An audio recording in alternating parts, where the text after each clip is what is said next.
live on our weekly Wix Fix chat. We come live every single Tuesday, 8 p.m. GMT, to talk about Wix. And hopefully, if we get any questions or inquiries, we can try and fix problems live. I am Joe, and I am one half of the Wix guys. I am generally in charge of all the technical stuff, including SEO. And this is Carl, and I am the head of creative here at Wix Guys, and I look after making stuff look pretty and making sure that customers are happy. That's simple. Yeah, and as I said, we come live every single Tuesday, usually with a couple of topics under our belt to chat about while we're waiting. But if you are watching this and you have any questions, even if you're watching this after the fact, drop them in the chat or in the comments, and we will get back to you.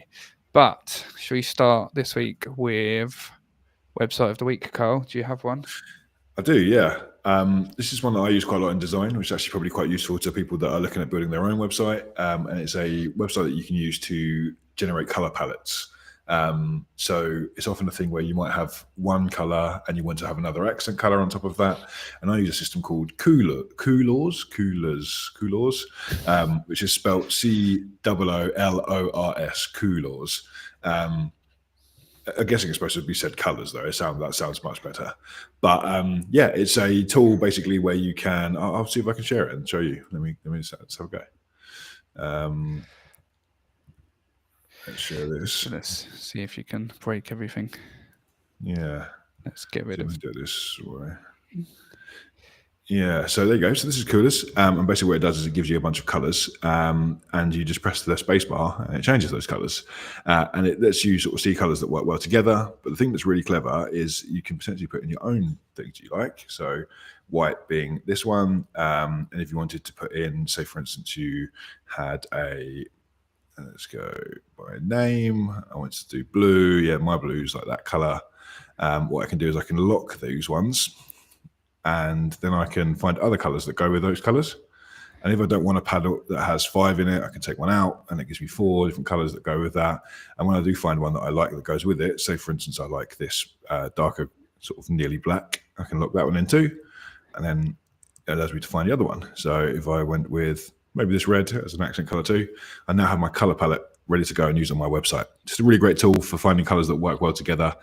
Maybe they contradict or do something different, but if you already have a color, you can fire these in, and then you can then try and find other colors that will potentially go with it. So if you only have one color that is there available for you and you want to try and make 2 different colors, which normally is good to have just from a design point of view, having 2 separate accent colors is useful. Yeah, then you can use Coolors. Really cool website. It's free to use as well. It does have some paid functionality which you can use as well. But I don't think you'd need it for anything you would need in the Wix website. It's a really great tool for finding cool colors. Nice, an actual functional, useful one rather than just good design. Cool. Yeah, no, it's quite useful for. Yeah, I use it a lot actually for finding colors. People come to me with no idea what colors they want, or they're like, "Yeah, I like blue." And then I go, okay, well, that's great. There's lots of shades of blue. So let's have a little look through and I'll find something they like. And then we'll use that to generate a secondary color. And then we normally pair that with, obviously, with a white background. Generally, you find white backgrounds work quite well for cleanliness and for professionalism. So yeah, pull them things together. And then you've got a pretty functioning color palette that you can use for your brand, which is really good. Nice. That reminded me of a useful one I've used for years now, actually. Let me see if I can share my screen as well. Hopefully it doesn't break everything. Can you see this random woman? It's quite, actually, I think I can maximize this one so you can see most of it. But along the top here, there's a few different things you can put in, and this is a humongous database of ad campaigns across TV, social media, and everything. So you can't move this to the side, can I? Let me go smaller so you can see it. But I could, for example, here I could put print, I could put brand, I could put any awards they've won, business sector. So let's say food, country, United Kingdom, and then when I search, it will then bring up a load of ads that are in the print space to do with food. So if you want to get inspired and see what some other people are doing and potentially get some clever ideas, you can go through here. and get inspired by what other people are doing. Or you can look at it and be like, everyone is doing it terribly. We're going to do it much better. But like, for example, this one's, yeah, hopefully you can see a bit of that. But yeah, you can see the Pringle ads there. So yeah, that's quite a good one if you want to get a bit inspired with ads. Yeah, there's lots of big companies obviously in there showing off what they do with lots of billions and millions of pounds worth of marketing budget, and then you can try and take their very clever teams and take inspiration from them, and then learn and do something different that fits with your brand. Quite a cool way of finding interesting snippets. The other one that's good, we'll talk about next week. I'm not going to give away all my websites of the week right now. Actually, I'll talk about it next week. Yeah, tune back in 8 p.m. GMT next week. Yeah. Cool. We've got a few people here. So just a reminder to ask us any questions if you have any questions. Love the Studio by Jordan. Yeah. This is the first week that you've been in it, actually, isn't it? Yeah. We've moved into our new offices now, which I think I'll be talking about on the stream for a little while. And we actually, I have, the studio is now on Joe to help his one out. Because for those of you who don't know, I'm down in Maidstone in Kent, and Joe is up in Carlisle up in the north. So we're pretty far away. So Joe can't share the studio, but it's looking much better. I'm hoping, I'm trying to find where it is, the lava lamp, there it is going to get going in a minute. I only just put it on, so it's going to warm up. Nice. Yeah, I definitely need to up my game here to have something better now. Every time Kyle jumps on a call in this space, there's something new there. Like that lava lamp is new, the on-air thing is new. There's the fluorescent tubes behind his head as well, the screen. Again there. Yeah. So, I think it looks very professional. Good job. Yeah, we're getting there. I had something to share, actually. I just thought about earlier on. So I go to every month on a Monday, some random Monday, maybe the first, maybe the last. There's a thing called the Marketing Meetup. It's a big meetup for loads of different digital marketing agencies and marketing agencies in general to come and share information with each other. And there's normally a speaker, and they talk about things that are interesting. And they talked about two quite interesting things, which were the speaker talks about something which was about when you run a marketing campaign, it's not always your fault if something goes wrong.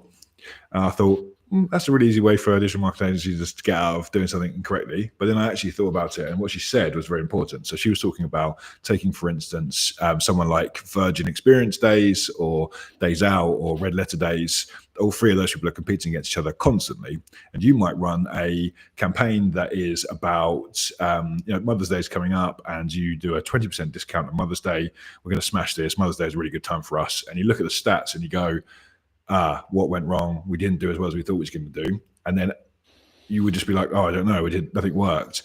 But what she was saying about was tracking your competitors and seeing what offers they're running, because actually their influence can definitely impact your influence. And she said, for instance, she ran a campaign, it was for 20% off. They didn't realize why it was working, looked at her competitors, what they were running, and the competitors were running a 30% off discount. So when everyone was going on the ads, they would just click on the one with the better discount rate. So like they'd done nothing wrong. The campaign was delivered correctly, just that their price point was wrong. So they needed to do something different next time to be able to compete with them better.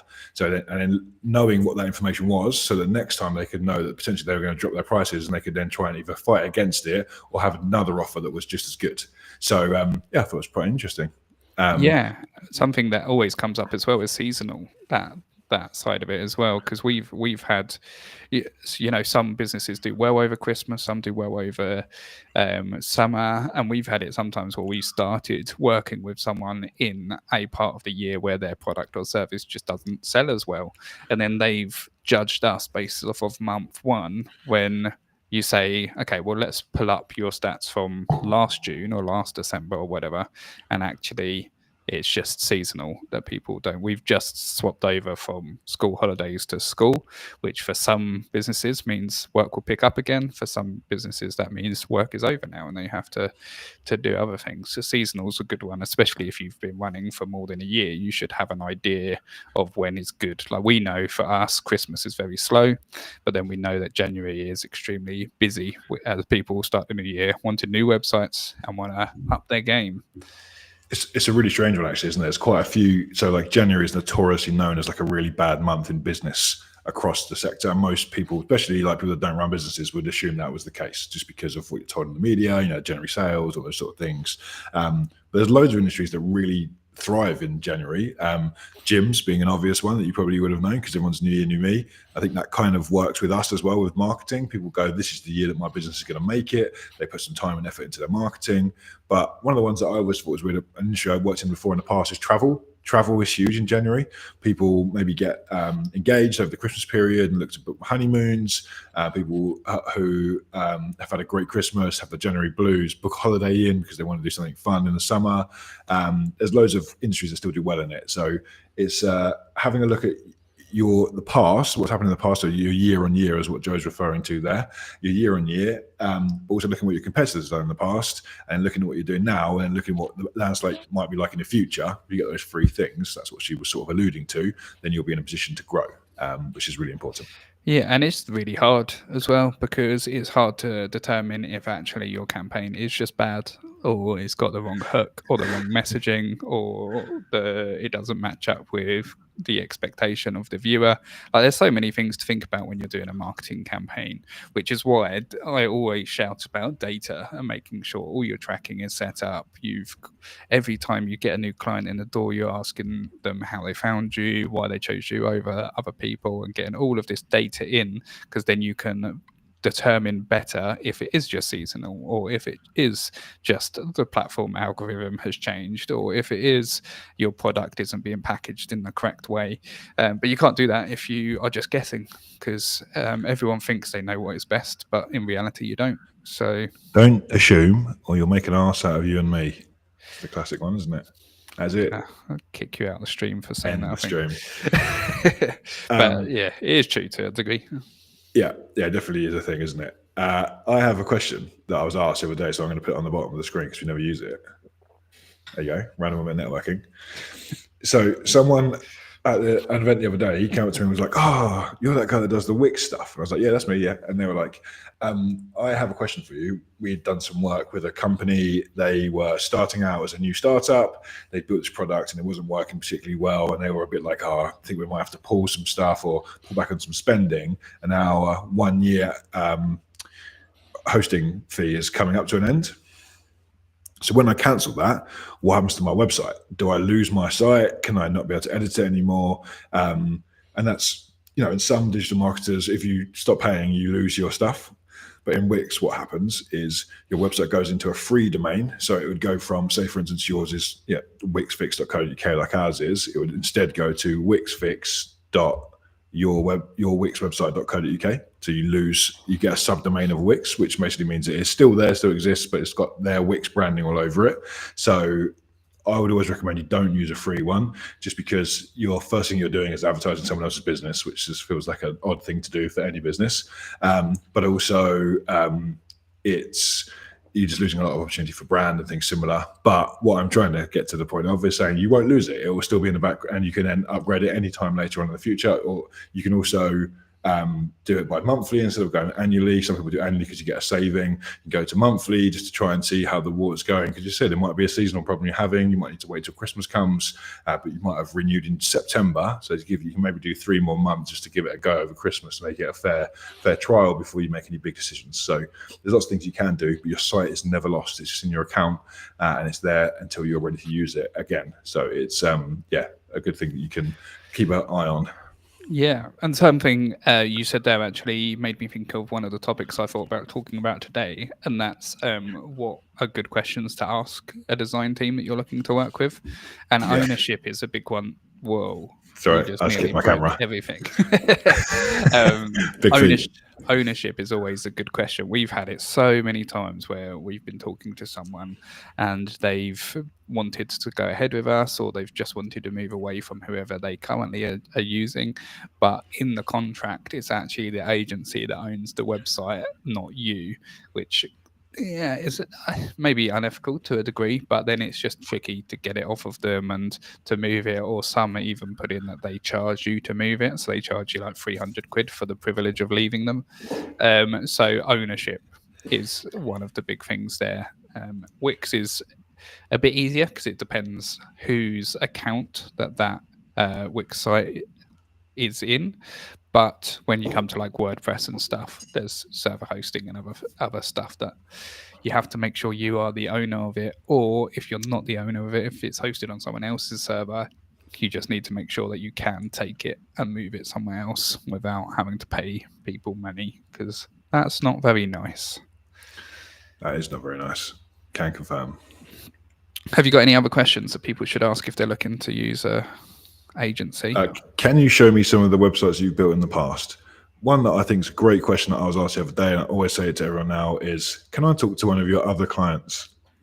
Such a good question. I've never heard anyone say that to me before, and I thought, what a great question. So they basically rang up. They said, how do I know that you're telling what you're saying? And there is no way of me saying the truth, obviously, apart from showing a portfolio or whatever and then having a look at it. But what they said was, could I talk to someone who you've done the work for and get an opinion from them? And I was like, that's a very good question. And we passed them in front, and they had a chat with one of our clients, and they liked what we talked to them about. Again, obviously, there's going to be a bit of bias there because I'm not going to give you a bad client. Like, it's not going to be a case. If I've got someone who's a bit annoying, I'm not going to pass them over. But at the same time, you can ask them some questions and grill them, and work out what the working relationship is between them and the agency, and that's important. So yeah, good question to ask. Not one I've heard happen very often. Never heard it talked about very often, but worth a chat. Yeah, and going back to the idea of them sending you examples, another trick, I guess, that some agencies try to do is on the sales call, they will just show you the websites out, maybe even in a PDF or in a different format, and they won't send them to you to be able to click through. So make sure that you're getting them sent through to you as well, so you can click through them, make sure like all the buttons work and all of the basic stuff that should happen, and stuff's not broken, as well as it looking good, working on mobile, and all the other stuff that you'd expect as well. Yeah, definitely. And my other thing is, do you like the person you're talking to? Yeah. It's very important. You've got to have a working relationship and work in the same way. If you're what TikTok referred to as a type A, a very organized and person, then you need to be dealing with someone who's really organized. If you're chaotic and a bit all over the place, you probably need someone that can replicate that and deal with it. We're really lucky that I think we're probably both ends of the spectrum. So we would use, depending on what the client wants and what their style was, we would send whoever the person was to account manage that. Because we're both, I'm quite chaotic and Joe's very methodical. So it makes a good use of our time. And also doesn't put the client off, because they can ask questions they want to ask, and they can jump around subjects and I can keep up. And if they've got technical questions that they want to get right into the nitty gritty, then they can do that with Joe. So just make sure the person you're talking to actually is on your wavelength. It's important. Not saying jargon you don't understand, the classic stuff, but you got to get on with people, in my opinion. People buy from people, and you should do the same. Yeah, and there's a big relationship between designer and the client as well. You're going to be going back and forth. You're going to need sometimes honest conversations. Like if the client doesn't like it at all, then you want to have the relationship where they're not like the pram and be like, oh, I hate this, you've stolen my money, blah, blah, blah. You want to be able to them say, I don't like this because of X, Y, Z. And then the web design agency being like, okay, yeah, cool, we can work with that. We can change this because this and that and that. So you're going to be going back and forth a lot. So the fact that you like someone is, quite important. And I guess another question there is who are you going to be dealing with? Because you might talk to a salesperson that you love and is great, and then actually all of the work is going to get farmed out to India or some other countries in the Middle East for cheaper labor, and you're never actually going to talk to anyone who's actually touching the website. So you are probably going to want to meet the account manager before you decide to go ahead with that person, because then you might be shoved onto an account manager you don't even like, and you're going to keep butting heads just because you like the salesperson. And also it puts an extra point in as well. Like every time you add an additional point in the chain of communication, it makes it harder. But a good account manager will be able to deal with that properly. So I'm not saying that having an account manager makes it worse. I'm just saying that you need to make sure that the person you've got is competent. It's pretty simple. Yeah.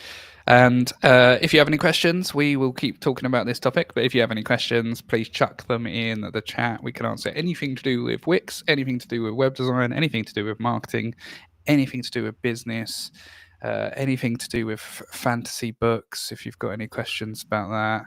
Carl can talk about football.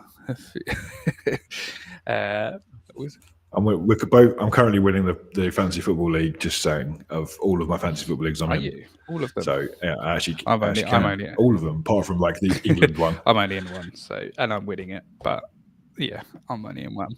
Yeah, just saying. That is crazy because you know nothing about football as well. I don't know anything. I know Haaland is good. That's about it. So back on to it. Obviously, there's some obvious ones to sort of go through as well. So time frame, making sure you get a clear time frame. How many revisions? So how many times is it okay to go back and forth? And then how the money structure works. So how much deposit there's going to be, when do you have to pay more money, and what happens on completion. Okay, we've got a question. Go, Carl. Oh, what are some easy ways to elevate my Wix website?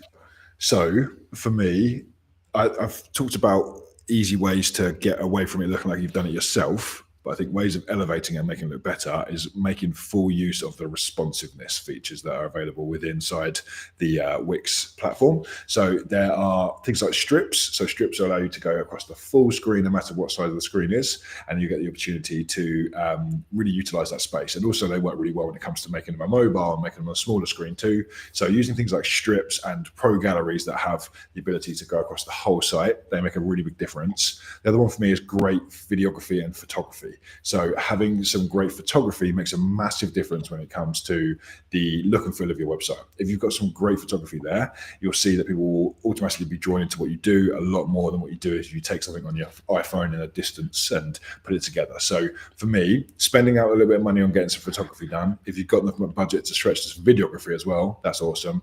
But the big thing for me is, get some of that done. Like, don't just wing it, and don't try to stay away from using stock photography because it just looks stock. It doesn't look like it's yours. So really important parts for me is great imagery, making sure that you're using responsiveness correctly.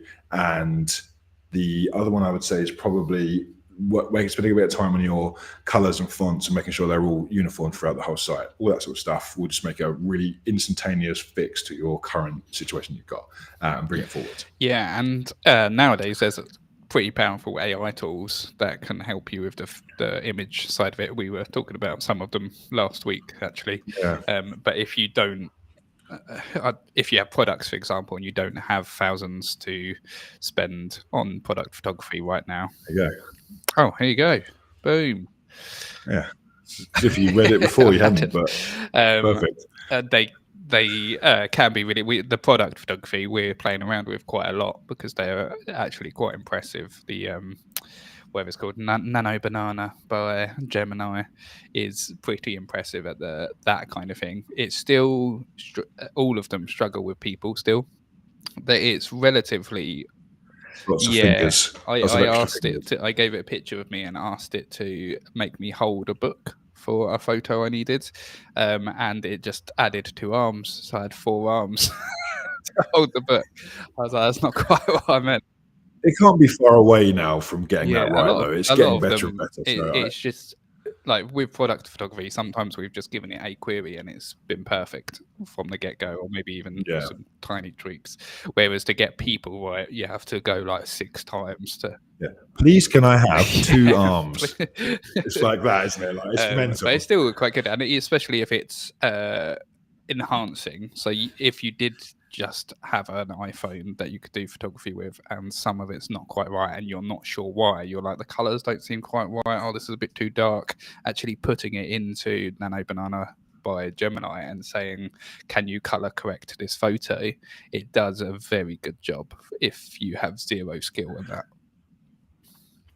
So I've actually used it in some website builds recently. So I've built a website for a skip company, and they needed some photography. They hadn't got the new skips and the new trucks sorted out yet. So we just found some stock imagery of a truck and said, like, this is the sort of truck that I want. Can you generate me one with this logo on it and these colors? And it did a pretty good job. Something that would be absolutely fine as like a background photo that's got the green. Because the thing is, some of them, like, they're not perfect, but if you're using it as like a background image with a green overlay or a black overlay on it, it actually kind of kills quite a lot of that look and feel of it anyway. So you don't need to have it to be completely high res, and that works the same for iPhone photography as well. But it gives you an opportunity to see that photo. And I did it. The other one I did it for was a company that does plant repairs. So they repair big diggers.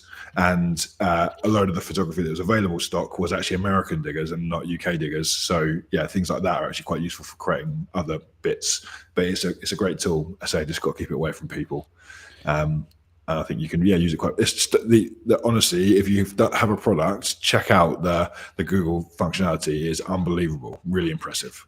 Maybe we'll share some of it next week. Actually. Yeah, we could put together a little gallery. Your website of the week of stuff we've managed to do with the image side of it, and the video as well. I've been playing around with VEO, which is the Google AI video generation, and that's pretty good. It's just the biggest issue. Well, it's still early days, but you can only do 5-second clips. So if you want like a 30-second reel of something to go as a hero bit on your thingy, you have to do whatever the maths of that is, six different videos to stitch it together, and then. But then there's consistency issues between each video and stuff like that. So it's not quite good, but those 5 seconds are extremely impressive. When not the first time you've heard that, is it? Great. Perfect. On that note. hope that gets clipped. I have another thing to talk about. I thought of it earlier on. So we do some cold outreach and we talk to people through lots of different ways. And I've been collecting some of the information about the cold calls we've been having with small businesses that are looking to start Wix websites. And I thought I'd share some quite cool stats with you actually about it. So the first one was we've called 300 businesses over the last week, and 75% of those businesses did not answer the phone. How crazy is that as a stat? 75% of small businesses not answering the phone.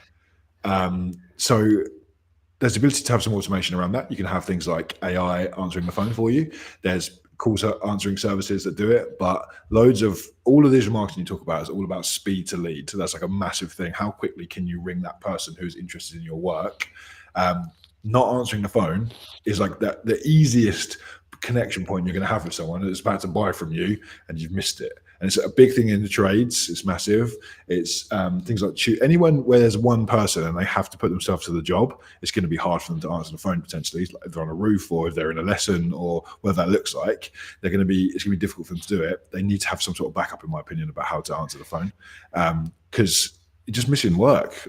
And we have, I talk to people all the time and they're like, oh yeah, add my mobile to the thing. I'm like, okay, cool. Like, do you answer your mobile phone? And do you answer it professionally? That's the other thing as well. Like, do you go, oh mate, how's it going? And you answer the phone, or do you go, oh hey, you're through to the Wix guy. I just want to see how can I help? Like, to answer it properly. And having things like VoIP phones and stuff like that allows you to do that. So if you haven't done that, look professional and do it. Definitely, yeah. There's lots more stats, which I'll share over time, but that was one that I thought was pretty crazy. I think in one of the presentations I did previously for a training thingy, I looked up the stats for that, and I think it was 72%. So that sounds about right if we're getting 75% of small businesses that don't do it. Yeah. I thought care of me to show it is with people. Oh no. Hello, am I back? Hello. You're back.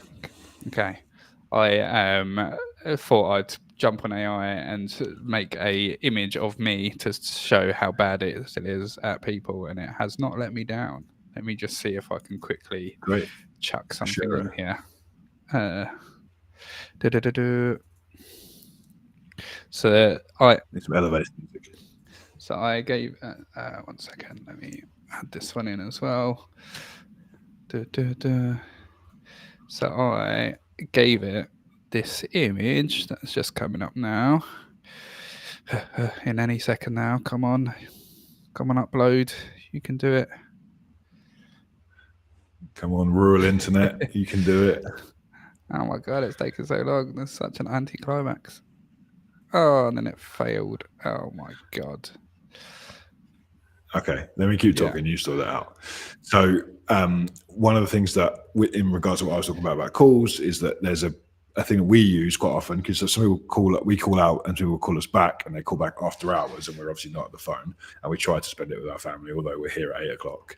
But we have a thing called missed call text back. So what happens is if someone calls us, it automatically sends them a text afterwards saying, hey, sorry, you went through to the Wix guys, we missed your call, is everything okay? So they can either text us back, or they can say, or we can schedule a time when we can call them, which is better, which is a great way of utilizing those missed calls and just making sure they don't feel unheard, which is a really important part of lots of everything really to come with businesses. Yeah, if people feel unheard, they won't use you as a and they service. work really great as well for taking conversations to text, because you can't always talk. Sometimes you're with a client or you're with a thingy, but then if you take them to text, it's easier to reply to them and deal with them as well. All right, here you go. So this is this is the picture I gave AI, and I said, please give.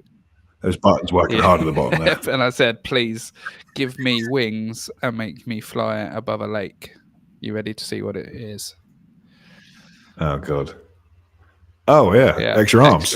Maybe you just don't have good arms. It just thinks you need extra arms. So it looks like I've got a winged backpack on there, but it gave me like legs and put them in the right position if I was a floating angel, I guess. We have another message from Peter. It says, I'll try it out of its and it turned out pretty awfully. Yeah, I think it's quite difficult when you're talking about things that are quite technical. It's gonna struggle with some of those things. It's quite like text is now getting to a really good point with AI. Imagery is moving in the right direction. Video is the relatively new thing in the market, so it's going to take a little bit more time to get generating stuff and giving feedback to get to a point where it's good. But it will get there. It won't take long either. It's not taking long for the other stuff to move forward. So yeah, I don't think it's ever going to. Again, I always say this all the time, but I don't think AI is going to be replacing the videographers yet, but it's definitely going to help small businesses that with low budget to provide something to fit into the success I've had so far with videography, with video AI, has always been giving it a reference. So being like, here is a video of a cat, can you turn the cat into a snow leopard? And then that does really well. If you're just trying to create it completely from scratch, it struggles a lot more. But if you can feed it some stock video of a digger and say, can you put me in this digger, it will probably be able to do a better job. Cool. Yeah. Are we done? Yeah, that's probably it from us for this week. We'll be back next week and every week. Actually, I'm not here next week. Actually, I haven't told you yet. But I'm not here next week. I'm actually going up to the north end of the country the day after for a little bit of time to see Joe and the rest of the team up in Carlisle. So that'll be great. But at the same time, I need some time with my child before I go. You're so selfish. I know. Yeah. Sorry, everyone. But you have Joe next week talking to you about all the boring stuff that he does. Great way to get the tune and go. Just skip next week, guys. It's going to be yeah. Don't worry about next week. Come back after. I'll be back. So if you want to talk some really technical, really boring stuff, then Joe's here for you next week. I'll send you my website in a week, though. Don't worry. Yeah, so I'll do the outro. So yeah, we're Carl and Joe from the Wix guys. Thank you very much for joining. Down below is a QR code which you can scan. This will be available for you to scan after this time. If you're not watching this after it's live, you can still do it and scan it. And it will show you everything that we do in terms of building websites. We are here every Tuesday, 8 p.m. GMT, where you can come ask any questions, bring any problems you have with your Wix website, and we'll try and solve them live. Thank you for tuning in. Thank you for appreciating the work that we've put in on the studio. Joe is getting there eventually. I've got a pink light down there. Maybe next week. That's about it. He's tried really hard. But yeah, that's it. Thanks for joining. And